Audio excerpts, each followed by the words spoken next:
Membro Parlamento Nacional do governo atu continua a socialização com a utilização internet e a sociedade. Deputada bancada CNRT Angela Maria Corvelo atu assunto ne relaciona com a criação política do programa fibra ótica, nebe o objetivo atu garante gestão nebe eficiente no sustentável, ba sistema fon nebe se fornece rede terrestre com velocidade diak. Também, Parlamento Nacional encoraja Ministério do Transporte e Comunicação a continua socializa a comunidade com a utilização internet, liga a implementação fibra óptica e a futuro, não ela bela implica a emane privacidade.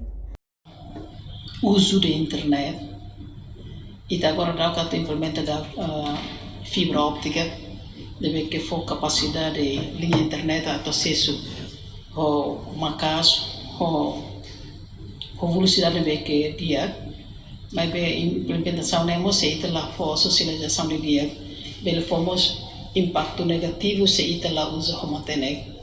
Também na sambarak cibermédia né, bem ataca ita nem privacidade. Agora dá que ita artificial né, ita sofisticado tertebes né, bem que bem halo botu tu né bem que ita halo bem sai halo.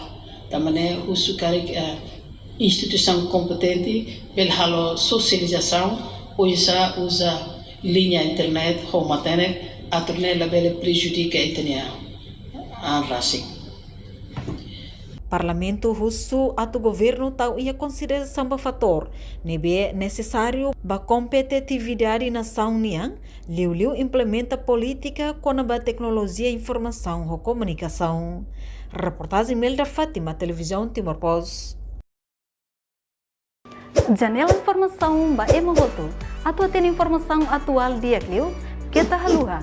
Hane botão subscribe, like. Halo comentário no fahe tutang ba media sosial hotu.